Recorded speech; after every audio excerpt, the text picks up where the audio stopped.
So Live Arena has been up for a while, and I thought that it's finally time to make a tier list about the nuker, so that people who are not as keen on doing Arena and haven't been grinding it for weeks can get some kind of impression what they should expect out of their roster.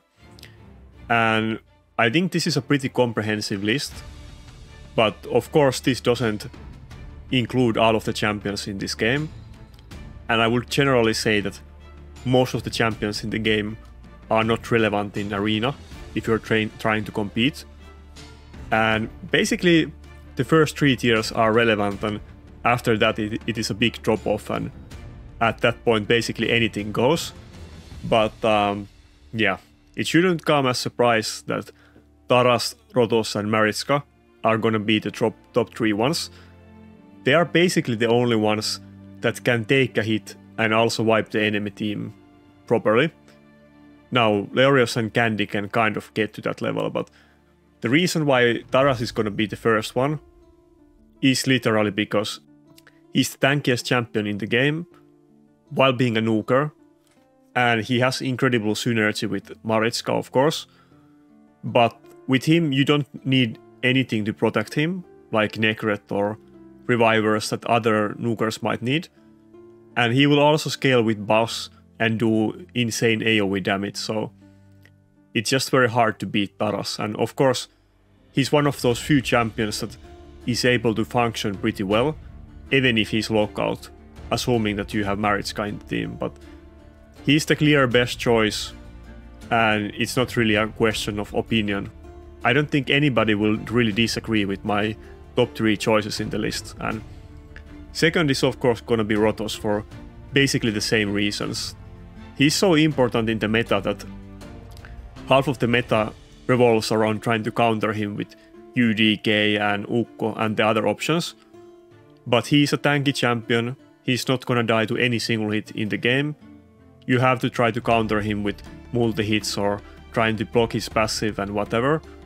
But stuff like Ramantu, who used to be a huge deal for him, is not that relevant anymore, and many people are afraid of like trying to roll the dice with Polymorph and using something like Ramantu, even in Live Arena.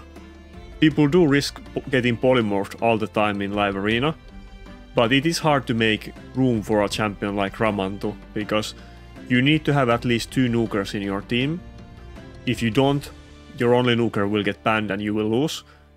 And pretty much you will need 2 revivers in the team as well. You don't really need 2 revivers if you know that enemy is not gonna ban your reviver, but most of the time people will pick 2 revivers, and that leaves very little room for anything else in the team.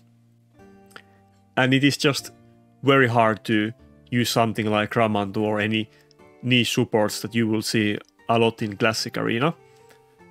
And the third option is of course gonna be Harima, for the same reasons as the other 2.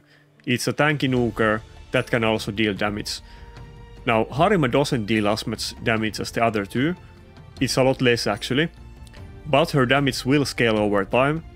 She does have very strong CC, and she has insane damage reduction with her passive, and usually people run her with Siphi, and maybe they have a second nuker in the team, something like Valkyrie, or they just have a lot of CC or other stuff. But definitely her damage is a lot less than the other 2 options, but she enables you to use different types of teams that you can with Taras and Rotos, because you might not really need any protection with her. I mean, you might not need any protection with all of these top 3 options, and that's why they are so good. But also one important thing that makes Harima so good is that she has a great matchup against Rotos, who is not only the second best option as far as the nukers go, but it is an old fusion champion and it's not a void nuker, so it is the most common top tier nuker that you will meet in Live Arena. And she is Force Affinity, she has a passive that negates Rotos A3 very hard, and her A2 is a multi-hitter, so in many different ways she counters Rotos very hard. And then we get to the A tier, and there's very big jump between S tier and A tier, I would say. But all of the A tier options are very good as well, and you will see them a lot in top tier fights.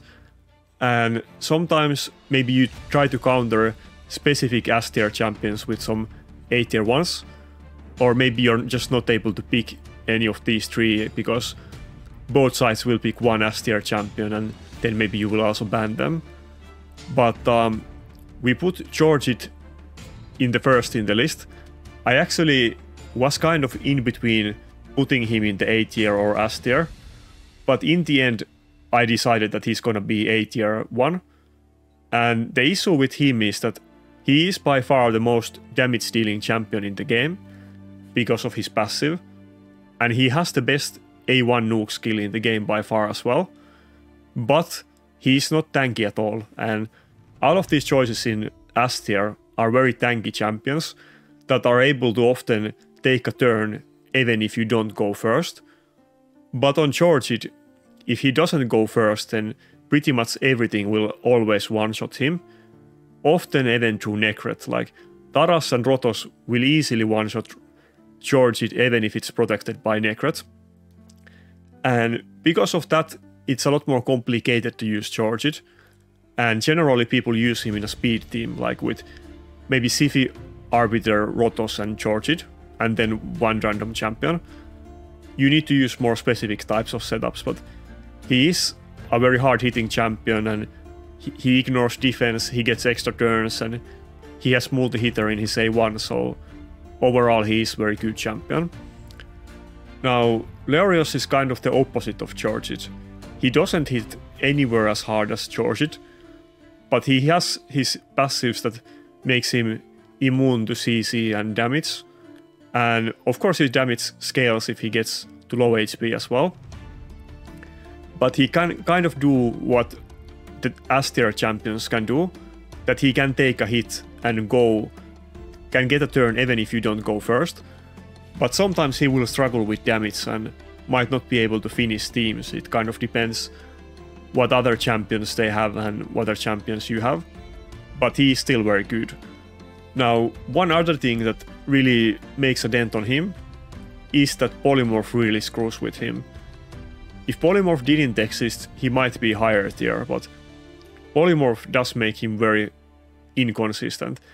Now, all of the S tier champions actually can get polymorphed as well, but for instance on Rotos it's just the A1, and they are just so good that even with the polymorph risk it doesn't matter. But I would put Leorios very high solid A tier, but just below the top champions like these three. And Candy is pretty much the same deal as Leorios.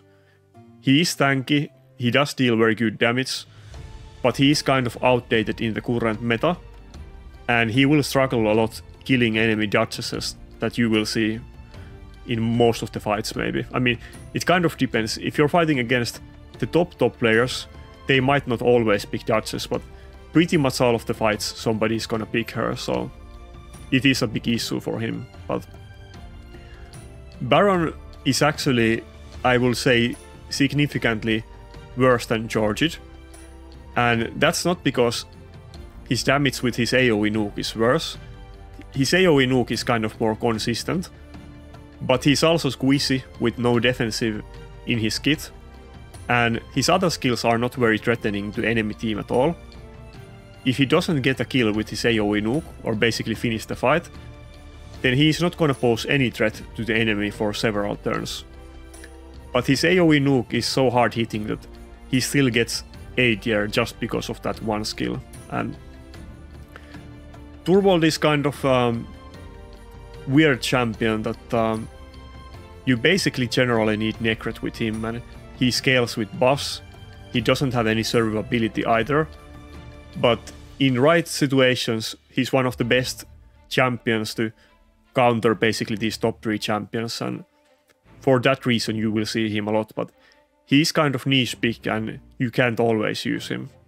He pretty much needs to go first, and you need Necret and so on, so you can't always blind pick him. But the top 3 options you can basically blind pick every time, and even something like Candy and Leorios are pretty good blind picks against the enemy.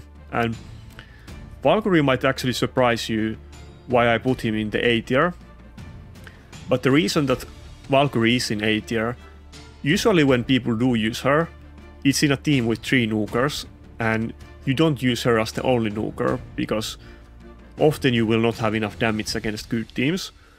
But she has very good synergy with Siphi, and often it's paired with maybe Siphi, Harima, Protoss or Georgid, and she's kind of 50-50 as a damage dealer and a support. People use tons of different buffs in live arena, and her passive of reducing enemy turn meter can make a huge difference, especially when the nukers tend to be a bit slower than the supports. And she's a very good combination with Siphi to outspeed enemy teams, but basically you build her as a nuker, but she's kind of 50-50 a nuker and a support, but I still put her on the list because she is very relevant in the meta. And Heprak is kind of odd choice. You don't see him as much as the top tier ones in the A tier, but he's still a very hard-hitting champion with his AoE nuke, and he has some very niche-like strategies that you can use. For instance, if you pair him with UDK, and you force the enemy to kill the UDK before they can target him, and that can have very good synergy with his passive and can screw something like Rotos very hard as well. And his AoE nuke is of course one of the hardest hitting skills in the game, so it can be very hard for the enemy. And he does have enough damage that often you might get away with building him in Stone Skin and not being faster than the enemy, but still having enough damage to finish the fight. But yeah, often if you have all of the top options, Heprak is not gonna be your main nuker, but you might have him in Stone Skin build, or you might use him sometimes against specific matchups like countering enemy Rotos with UDK and Heprak. Now Ronda is the same deal as most of these champions, that she doesn't have any passives that mitigate damage, and her AoE nuke actually isn't that hard hitting either. It's okay but not insane, but she does have a very good passive that gives her extra turns all the time when your allies do attacks on enemy, and it kind of whittles down the enemy over time. But the main reason that she is so popular is because of her A2, and her being one of the only champions in the game that can counter teams or champions with strong passives, like Taras or Rotos or Harima, basically all of the top choices. She is able to disable their passives, and her A2 also hits very hard, so it does have decent amount of usage, but you basically need to go first in any kind of Ronda team to really get a lot of use out of her. And it's not just the nukers, but her A2 disabling passives is very good against, for instance, Marichka, that you will see a lot in the meta. And then we get to the B tier. These champions are all niche, as I put in the name, and not something that you will see all of the time. You will basically use them in specific matchups, but sometimes they can be very good and they can even counter some of the top choices in the game. And I actually put Initve as the rank 1 choice here, maybe for a bit biased reasons because I use him a lot, but he does have great matchup against Rotos, and is basically able to always one-shot him with his triple hitting A3, assuming that enemy doesn't have an Ekret, and everything that he kills will always be block revived. And because it's his passive, it doesn't just apply to his direct damage, but even if he kills enemy with Soul Reaper, it will actually block revive, or if you kill enemies with ally attack or any damage that he does. So he can be very devastating to the enemies, and something like Rotos or Georges that are very squishy, as long as he gets a turn, it's an instant kill, and basically enemy has to surrender at that point, so that makes him great. But he doesn't have any survivability like most of these champions, so it's not something that you should really use in every fight unless you don't have any other options. Mortu is kind of the same deal, that you can't really use him in most fights, probably only as a last pick in your team. But maybe enemy picks 2 warlords, or they do some kind of strategy where you're not able to survive with any nukers and you go second. And he's the only way that you might be able to win the fight with his passive, so you can't completely underestimate him, even if it's not something that you really will pick most of the fights. Hegemon is kind of the same deal, that he hasn't been very popular ever since Reaction and Stone Skin. But in live arena, if you last pick Hegemon and enemy already picked their team, let's say that they don't have any bolster and maybe they pick something squishy like Georgid in their team, Hegemon will always go first, and you might just be able to win the fight because of that and picking him in the right matchup. And of course his CC is gonna be annoying, but basically you're gonna build him in a hybrid nuke build or full nuke build. Crew Traxa is basically only doing damage in the fights, but she does ignore defense with her A1, so she can also kind of function even if she's locked out.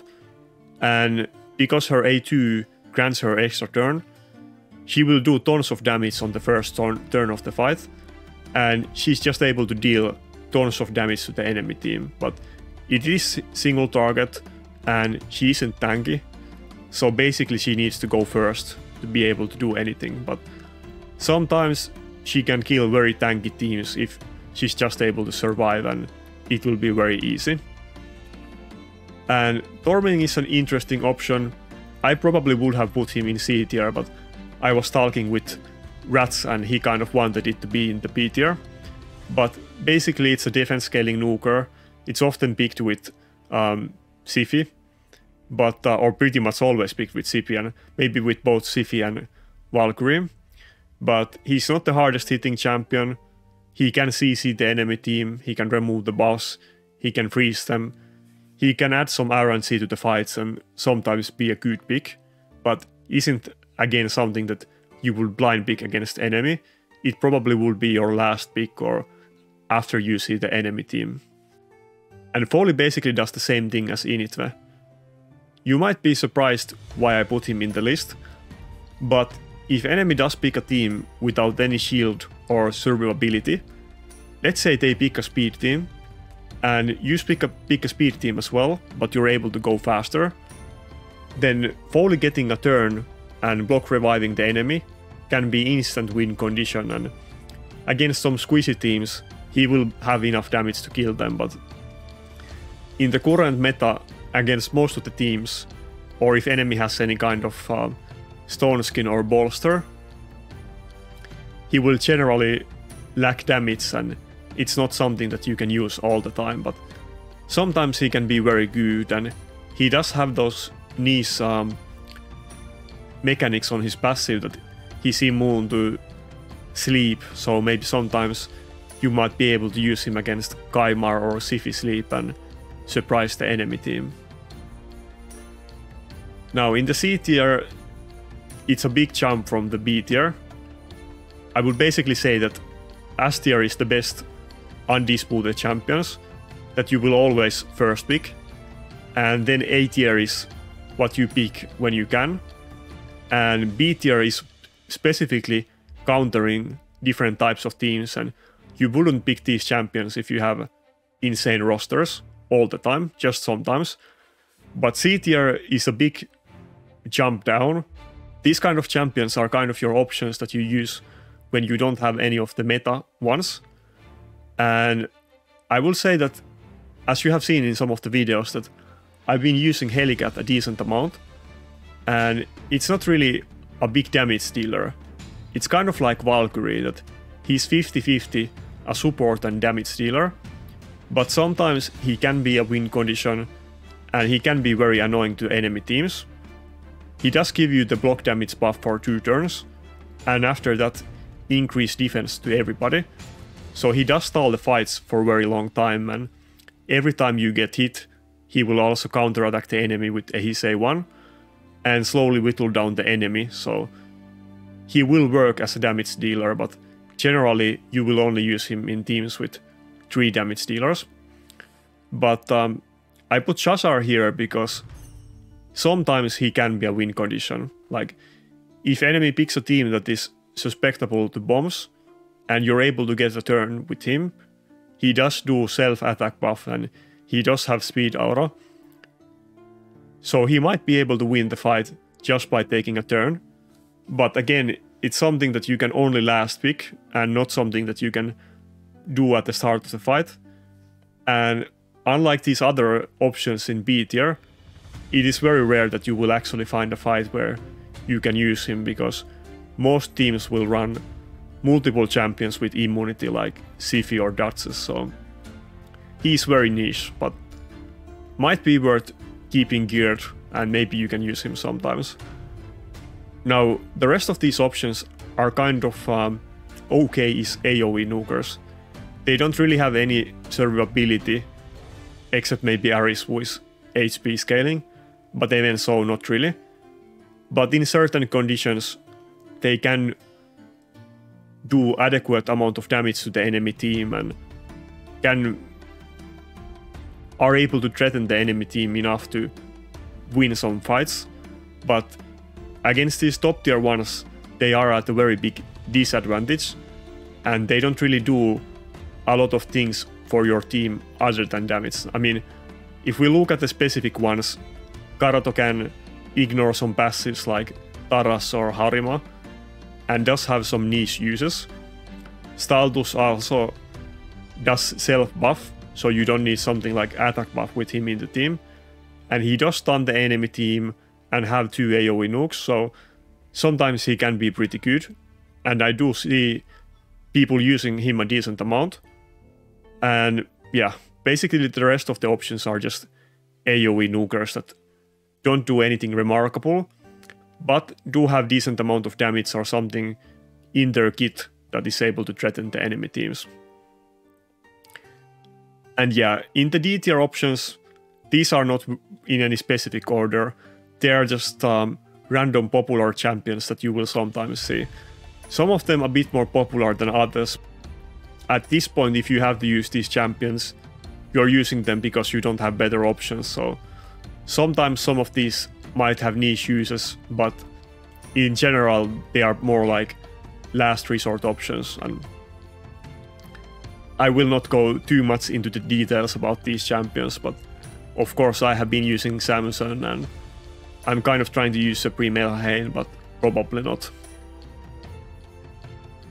But yeah, I would say that mostly the S, A and B tier are the important ones. And then the C and D tiers, we can have a debate, and the differences between them are not that big and they are not the top options.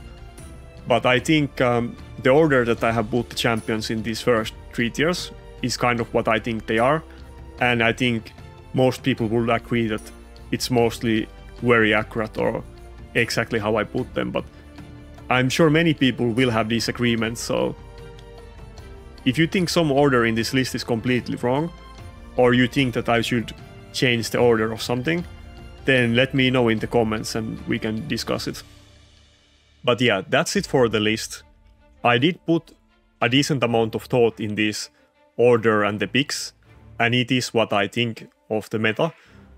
And I hope that this will help you in deciding what you want to build on your account and how can you climb in live arena. Now, of course, we need to wait for the rankings to inflate, because some of those top teams are just gonna be impossible for normal players. They are even for me. Also, I did ask opinions about my tier list from 2 fellow arena players. Rats, who is my clanmate from Mad, and then Chazzup, who is a friend streamer from IPR. And we basically agreed with them completely. I think Rats wanted to make a couple minor adjustments, like put Torm in 1 tier higher, and I think we put Astralit 1 tier lower. but pretty much we all had the exact same opinions about these rankings, so I think these will be very accurate and help you in deciding what you want to do with your account. But anyway, that's it for this video, and see you next time.